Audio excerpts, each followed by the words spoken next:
right now on Disorder in the Court. Angry defendants lash out. Unruly mobs run amok. And in the heat of the moment, chaos erupts. 20 more outrageous moments from across the globe. All caught live on tape on Disorder in the Court.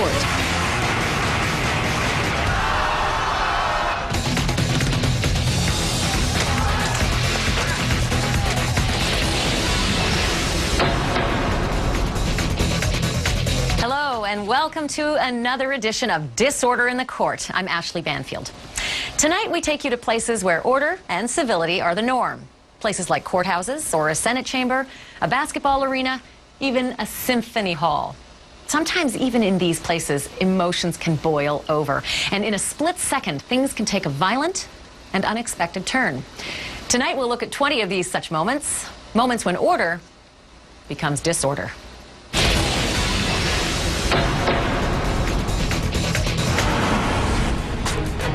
For safety reasons, bond hearings in this Florida court are conducted with a remote judge. Charged one count of possession of cocaine. A few years ago, it was decided that it would be safer for people inside the courtroom if the defendants were kept in a pen and seen in the courtroom via videotape. 20-year-old Mitchell Lee Simpson is accused of the murder of a 17-year-old. PCs being found as all counts.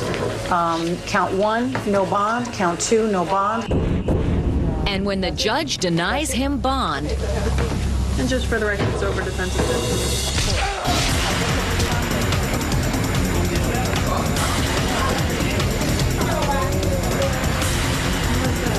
Here's a guy who's only been out of jail 2 months, and he's now thinking, I'm going back. So now that kind of frustration boils over, and he's just looking for somebody to whack. He really wanted to hit the judge, so really what this guy got was, you're the judge right now, I'm gonna hit you. The foolish thing is he does it right in the courtroom, right where the judge sees it, so added charges can become a part of his reality. Simpson is awaiting a trial date.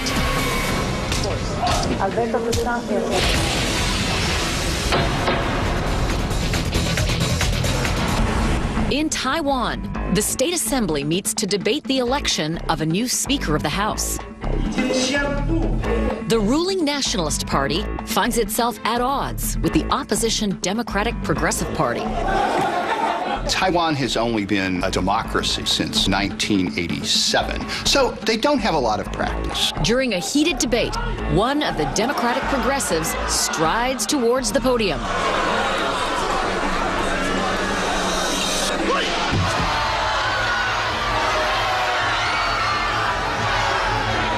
I love the man who comes in almost like a ninja warrior.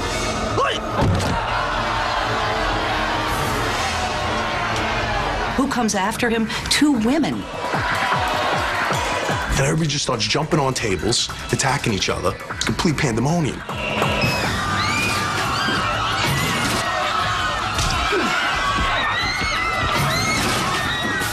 This is parliamentary procedure, Taiwanese style. It really is incredible to see these well-dressed people really going at one another like a schoolyard brawl.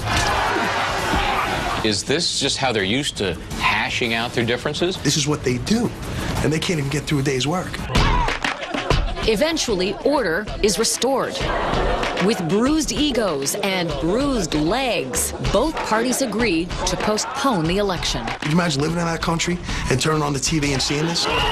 It's madness.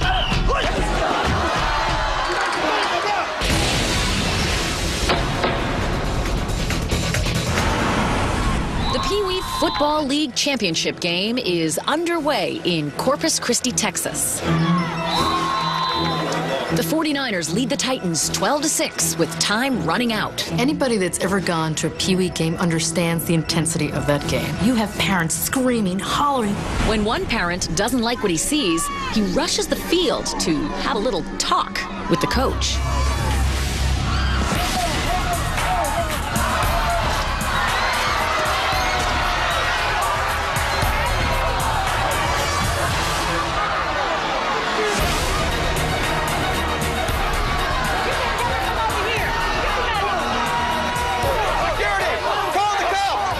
So you've got these little kids who are, learning the game, learning good sportsmanship, and it takes him out.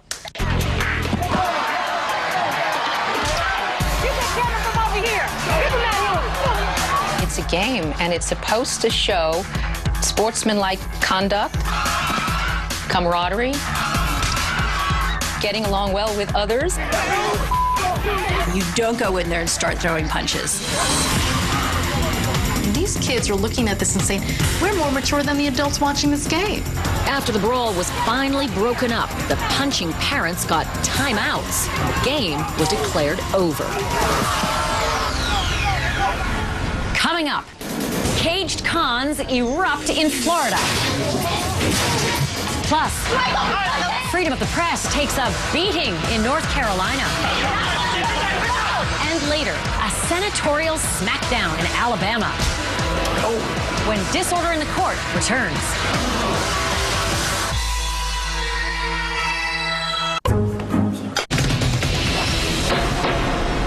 Putting a violent criminal behind bars removes a threat to society, but as we'll see with the moment at number 17, when violent inmates are put together, society may be safe, but other inmates and court personnel are at risk.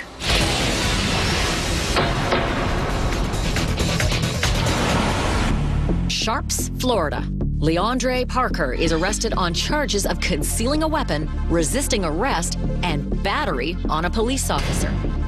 Today, Parker is at the Brevard County courtroom and is led to a plexiglass booth where he waits to see the judge. This is in a courtroom, but it's not quite in the courtroom. It's the inmate seating area. Cameo Jones, held on charges of grand theft auto and cocaine possession, is also in the booth. And just as Jones makes his way to the inmate seating area,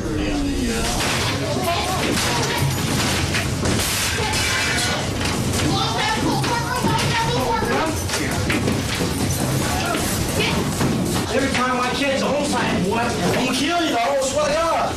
They're both in custody. To put them in close proximity to each other is probably not a good idea.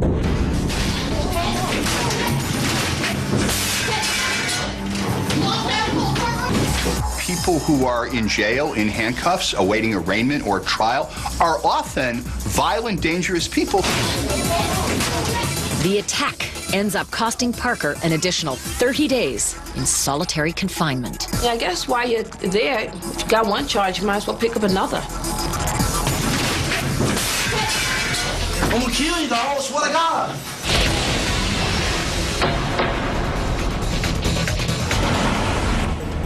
Battle Creek, Michigan. Michael Fisher is on trial for murder. 2 years earlier, Fisher confessed to having shot his wife and 12-year-old son at point-blank range in their living room. It was just a thing where I guess it exploded, you know, in an argument. Back in court, Fisher sits calmly while the judge delivers the verdict. The evidence establishes that he planned and thought out the murders of his wife and his son. This is a very emotional scene. You had the family of the victim sitting there as this guy is receiving his sentence, and you see the daughter of the murder victim just shaking. I therefore find the defendant guilty as charged of first-degree premeditated murder.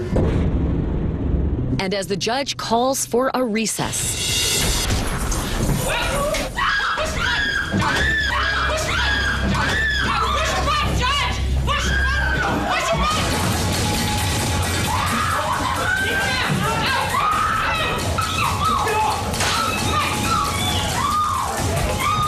Here he goes, going for a gun. Who knows how many people he's going to be able to shoot. I can get that gun and I'm going to kill everyone in this court. I'm going to kill the judge. I'm going to go kill my lawyer. I'm going to kill everybody.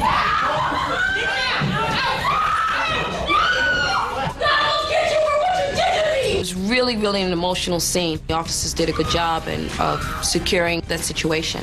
You got it. Sorry to the Hazel party. Slow down. We're clear. As he is taken out of the courtroom, once everything is subdued, finally, he's laughing. 1 month later, Michael Fisher was sentenced to life in prison without parole. But before he's put behind bars, he's given an opportunity to speak. I mean, I'm not going to sit up here and say, I feel sorry because I killed my wife. Hell, I should have killed my wife 2 years ago. I'm going to come back. I'm going to get every last one of you did something to me. At the very end, there's no remorse there at all.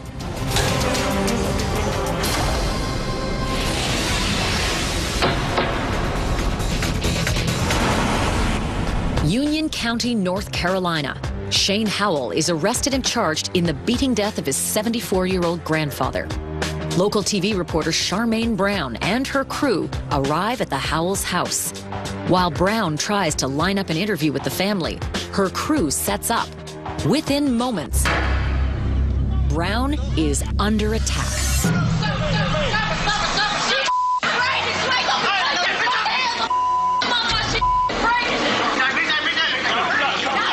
A little goosebumps watching this. This reporter here is just simply trying to do a job, and you see the level of ignorance and hatred play itself out. Brown's news crew rushes to help as the attackers shout racial slurs at the reporter.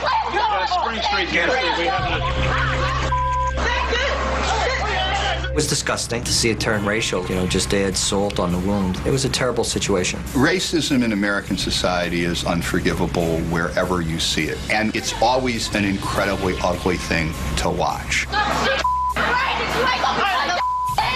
It always amazes me how people don't stop and think things through. There are cameras there. They are catching the action. And guess what? In the end, the mother and the sister are arrested.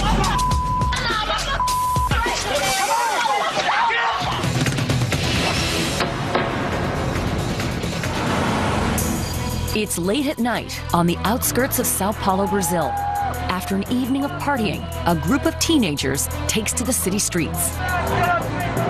As mischievous kids would be, they start thinking up something to do. They're obviously looking for some mischief, and they decide the motorcycle shop is the place to go. Somewhere they find this huge rock that's half the size of the kid holding it. What's he gonna do? He tries once, nothing happens. Every time he heaves it at the window, he backs off about 15 feet. He was remarkably persistent and focused on breaking in. With the window broken, a free-for-all erupts as crazed youths make mad grabs at merchandise. People that weren't even involved in it start going in there and taking everything they wanted to. What did they steal? A bunch of motorcycle helmets. You think a lot of these kids have motorcycles? They need motorcycle helmets? No. It's just that weird adrenaline rush thrill of this crime taking place right in front of them, and they can benefit from it. The young vandals make off with hundreds of dollars worth of stolen merchandise. But with the surveillance video in hand, cops are close to making arrests. It just goes to show you, when you got a lot of kids hanging out with nothing to do, danger can take place. Explosive things can happen. Coming up, disorder on the court in Chile. Plus, Olympic protesters run rings around the cops. And later, violence in the halls of justice. When disorder in the court continues.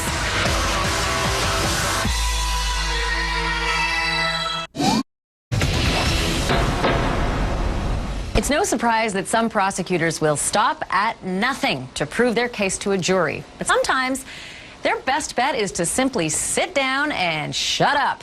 As you'll see in the moment at number 13, strange things can happen when an attorney decides to zip it.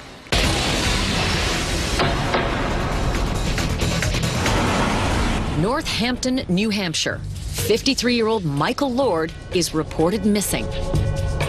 Using phone records, police track him to an apartment in Quincy, Massachusetts that belongs to Barbara Asher. A search of the premises reveals that Asher is a professional dominatrix.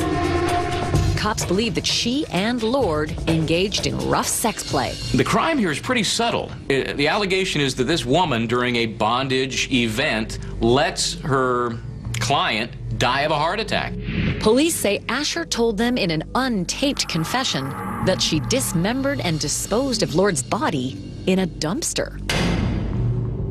To cut someone's arms off and dismember them, that's a sick mind. That's a sick, sick person. But cops can't find the body or any trace of Lord's DNA at Asher's apartment. On trial for murder, Barbara Asher denies she ever confessed. But prosecutors move ahead with their case. So he goes into this room and he takes off his clothes. The prosecutor takes off his jacket. You just wonder what's going to happen next. This is very unusual. This is a prosecutor that decides to make the courtroom his theater. She has a hood, and she takes that hood and she puts that hood on his head. Here's the prosecutor reenacting the moment that a man died at the hands of a dominatrix. I think it's a very, very powerful demonstration. She attached him to the rack. And after a gasp, his head went forward. And she did nothing. In closing argument, anything goes. You know, you take the evidence and you argue. The gloves come off and the hood goes on. He might have thought that this is very effective. And effectively, if I were in the jury, it would turn me off. The jurors, when they look at that, it's such an extreme measure where 99.9% of America don't engage in S&M, and suddenly they're in this dominatrix world. The prosecution's theatrics didn't quite pan out as they'd hoped. Asher walked away a free woman, and Lord's body has never been found.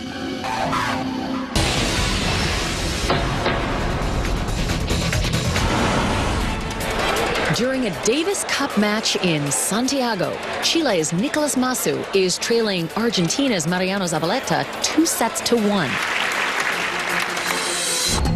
But when the chair umpire makes a questionable call, Masu voices his objection. And the Argentinians in the crowd get mad.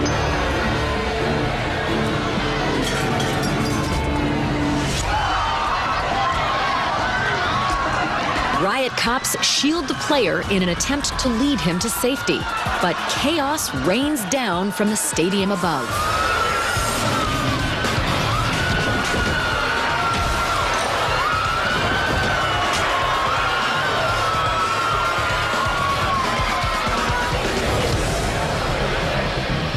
This crowd obviously disagreed, and they began throwing different things and yelling.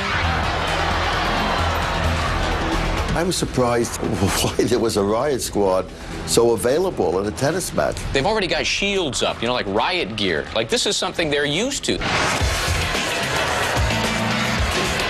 Citing safety concerns, authorities finally halt the match. And the International Tennis Federation serves Chile with a 3-year ban from the Davis Cup. What do they do during ping pong?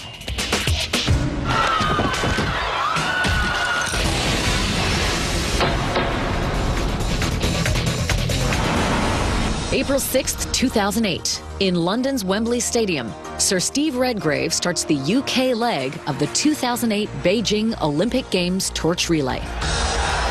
The carrying of the torch is so symbolic and really a tremendous part of the Olympics. But just outside, thousands of outraged Tibetan freedom protesters have gathered.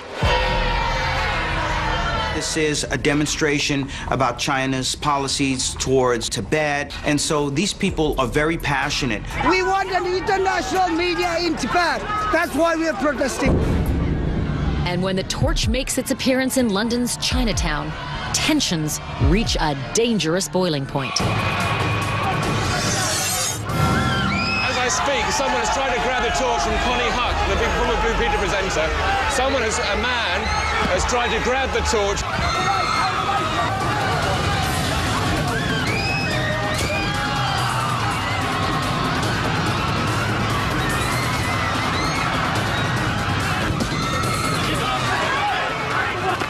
Here's people that are supposed to be protesting for peace, and they start violence themselves.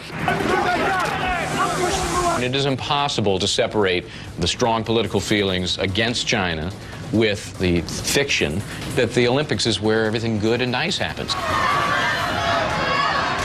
There's been nothing but chaos involved in people not wanting the Olympics in China, and the result has been rioting. In the end, the torch was able to make its way to the Olympic cauldron, but controversy and bad publicity continued in its wake.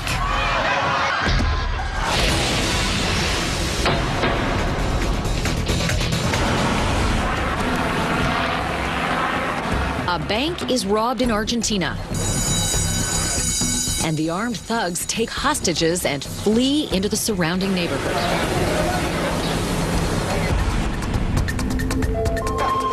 As night falls, TV news crews arrive on the scene. There's a bank robbery in progress, and every news cameraman came out of the woodwork. There's people everywhere. Police quickly corner the culprits in an alleyway.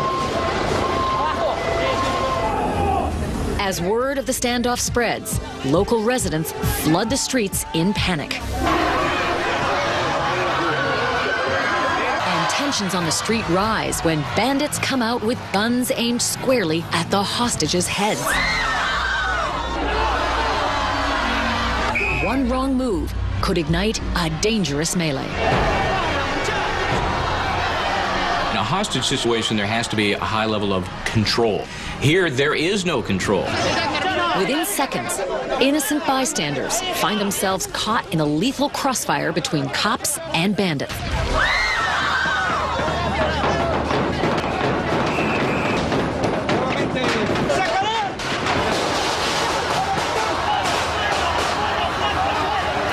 When the gunshots started going, everybody was diving for cover against each other.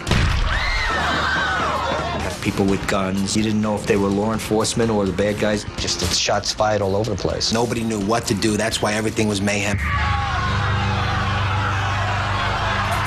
Cops finally disarm and arrest the gunman, avoiding serious bloodshed. Coming up, punches and pink paint as a government official goes berserk. Plus, a concert goer puts the pop in the Boston Pops when Disorder in the Court returns.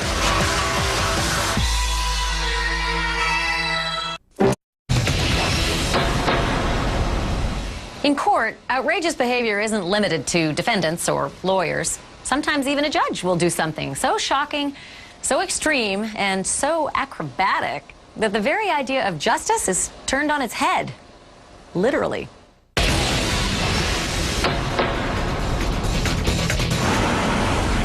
North Carolina Judge Hugh Lewis presides over a drug treatment court where he encourages defendants to seek help with a unique incentive. Look, I will make a fool out of myself for anyone who's willing to do 90 meetings in 90 days to get clean and sober.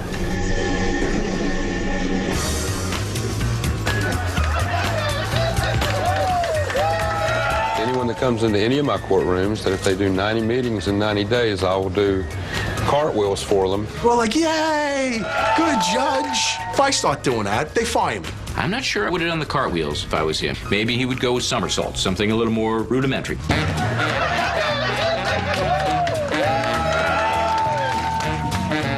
His legs could have been a little higher.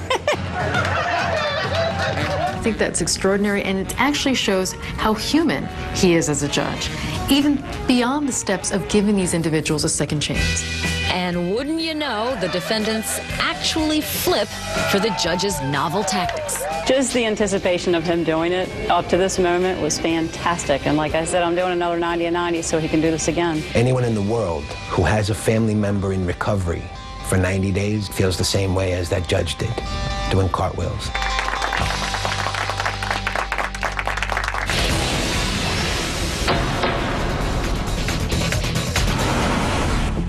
In Sri Lanka, Labour Minister Mervyn Silva is upset over his lack of airtime.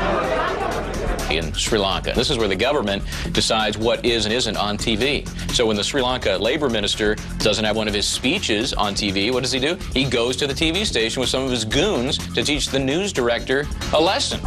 Silva and his brigade of bodyguards confront station staff in a crowded hallway. And just as the minister's henchmen start to impose their will on the employees,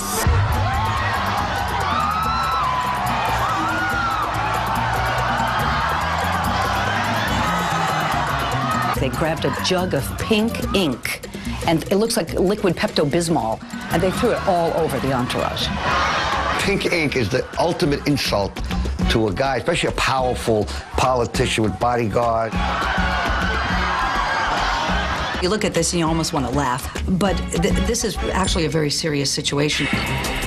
thwarted by the crowd, Mervyn Silva and his gang beat a bloody and pink retreat.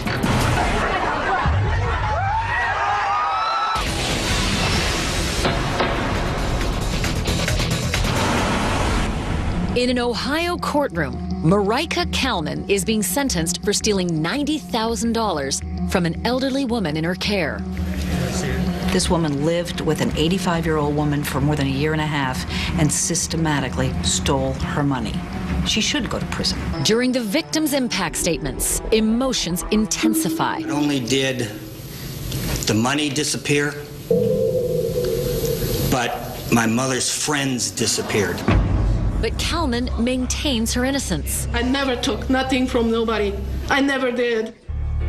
I mean, she was a caregiver. It wasn't even a case where a stranger stole money. This was somebody who was trusted and took advantage of the person who trusted her. And when the judge reveals her sentence, Colin, it gives the court no pleasure in imposing a sentence this morning of 2 years at the Marysville Reformatory for Women. You have a right to appeal. When you're standing there and the judge sentences you to multiple years, man, reality hits hard, and it takes this lady down. To appeal. Nobody went over, felt the pulse. Nobody tried to see if she's breathing. It's hard to tell if this defendant faints because she's just heard her sentence or if she's faking it for some sort of drama's sake. Paramedics arrive to take the lightheaded defendant to the hospital. Kalman is currently serving a 2-year sentence.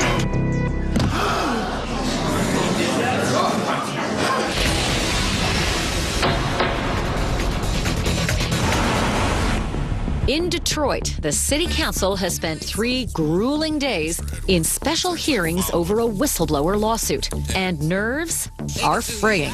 Excuse me, Madam Councilman Watson, I'm tired of you interrupting me. But it's almost time to take a well-deserved lunch break as soon as the President Pro Tem, Monica Conyers, is finished. Thank you. No more questions. But Councilman Ken Cockrell decides he'd like the last word. It's actually a follow-up to the question that you were just asked, one of the first questions you were just asked. Well, I did say based upon your all due respect, right? President Pro Tem, I have the floor. I just want to say I have the floor. We know you do, but I said based upon this year's... I have the floor, President Pro Tem. I don't want to hear you. Pro Tem Conyers, wife of John Conyers of Congress, she's like rapping and battling this guy right down to the wire. But you're gonna do it up in here. Stop interrupting. You grow up. She's either very arrogant or she figures since she's married to a United States congressman, she can act any way she wants. Then be quiet because I'm speaking and I'm asking a question. You do that at home, not here. I'm not your father, but I am the president, and right now I have the floor. It should have been a sitcom. I thought that was great. You're the last one to talk. I'm the first one to talk, dude.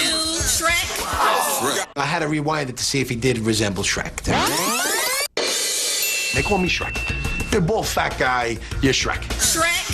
Shrek. The first one to talk. Don't disrespect me. When you see this, you just say, okay, so I understand why Detroit is not getting much done. I will call this to adjourn if you don't. Do it, baby. Adjourn. Do it. Move to adjourn. Do it. Cockrell adjourns the hearing and Monica Conyers escapes without reprimand. That is until she met 8th grader Kira Bell, who was on a field trip to City Hall. To me, he was being disrespectful. He was, but you didn't have to call him a name. But now you're telling me what I should have and should not have done. Sometimes people need to think before they act. Coming up, basketball turns into basket brawl. Plus, a cop killer meets vigilante justice when disorder in the court continues.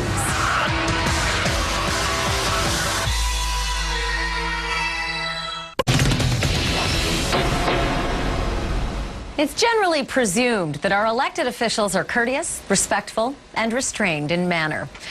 But on the floor of the Alabama Senate, tensions are about to get the best of these normally well-mannered Southern gentlemen.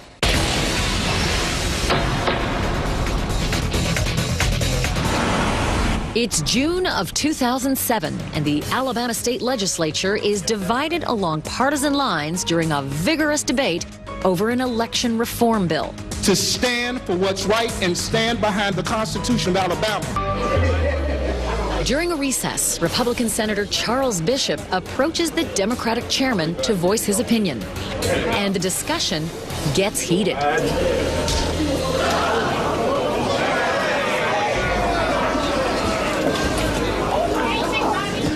He called me a son of okay?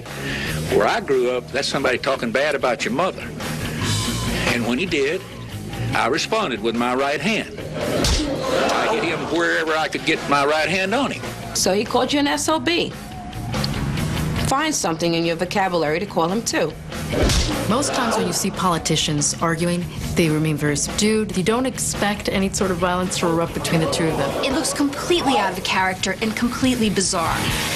And it's not even a good punch. That's what happens when you get state senators fighting. You get one of those girly fights. Senator Bishop recused himself from the rest of the day's proceedings. Most of all, I love this chamber. I'm going home. And y'all have a good day. That's not the way grown people solve problems. You also don't call people those names. Oh, not even old people.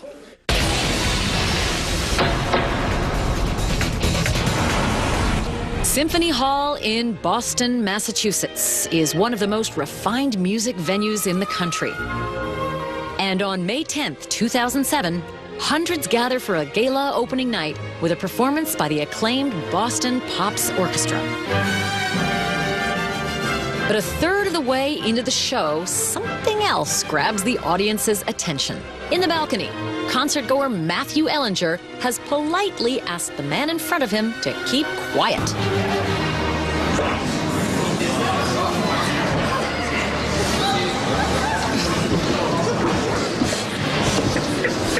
Turns around and tells me, I'm going to throw you over the balcony.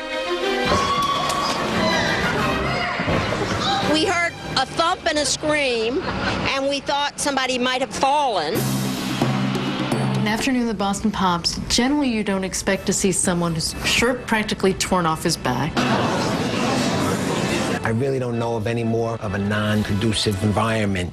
It amazes me, fighting in the Boston Pops. We've all been in a theater or at a concert, and the person in front of you keeps talking. Thank God his girlfriend was there to protect him. In the end, music soothed the savage beast. The symphonic scuffler was removed from the venue, and harmony was restored.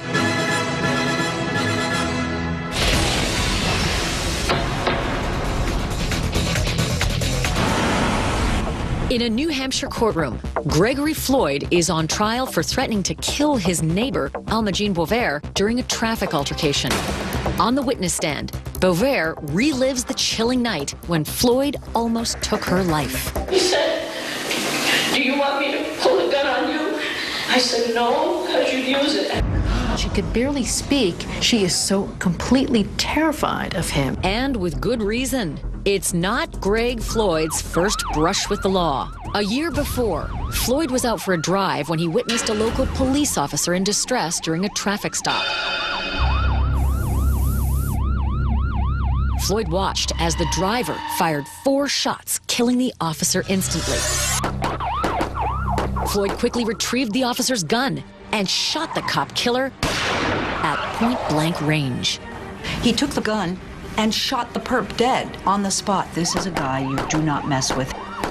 In that case, Floyd escaped charges when the shooting was ruled justified. But today, Greg Floyd is found guilty of violent conduct. And after the verdict is handed down... Calm down. Don't even try it. You people need to learn America. And you...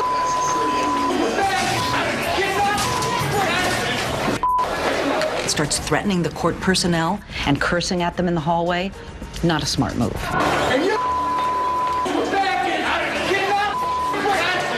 He is surrounded by police officers. There is no escape for this man, yet he is belligerent. As a result of his outburst, Greg Floyd was charged with resisting arrest and assault of court officers.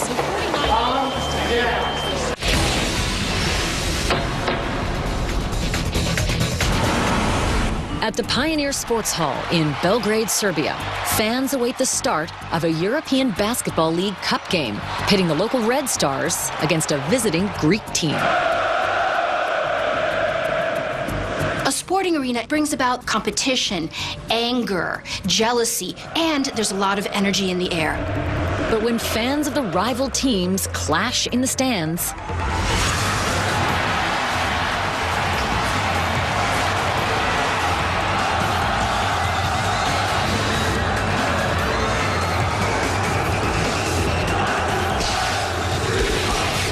they just start wrecking the joint. And they're throwing chairs, and then they're throwing Roman candles, flares at each other, and they didn't even start the game yet.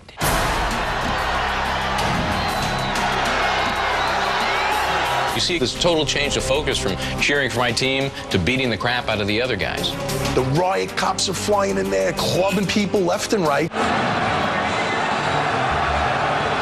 We released some tear gas. They did what they had to do. It totally was out of control. within 30 minutes, police regain order. At least 6 fans are seriously injured. But the visiting Greek team goes on to beat the Red Stars 85-81. 19 moments down, only one outrageous moment left. What will be number 1? Find out next when Disorder in the Court continues.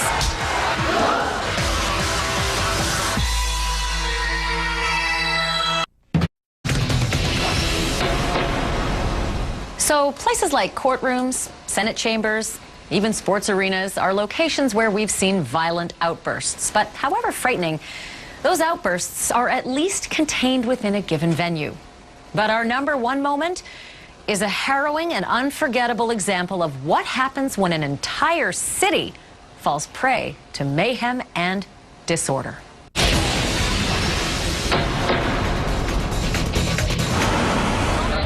May 1st, 2008. In Germany, a peaceful workers' unity rally is making its way through the streets of downtown Berlin. This is a May Day festival. It's kind of a passage of right. It's a spring ritual. It should be a positive event. Though some gather in celebration of the labor movement, many others come to voice their objections. Berlin is known to be a city full of anarchists, and they were in full form. May Day is a day where all the crazies come out. What are they saying?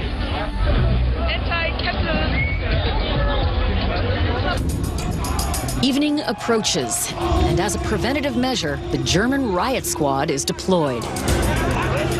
But the crowd doesn't disperse, and tensions between radical leftists and the police begin to escalate.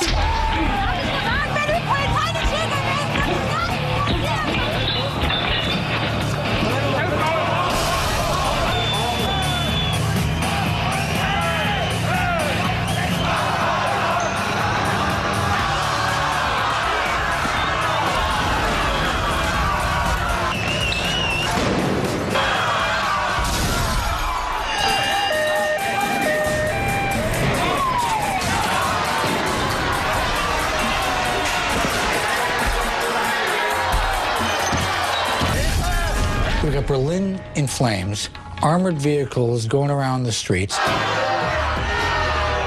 It looks like something out of a Martian movie. This big crazy tank with the water cannons on top. Riot police target the violent protesters with massive water cannons and release tear gas into the crowd. It was just an amazing civil protest that obviously did not end well because many, many people were injured.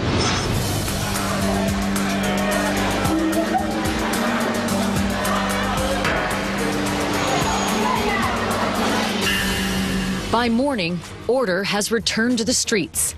But the night's violence remains a stark reminder of the thin line between order and disorder. It's their own town.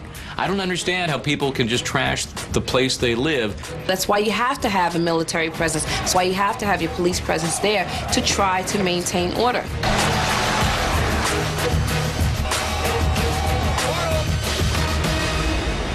That's it for this edition of Disorder in the Court.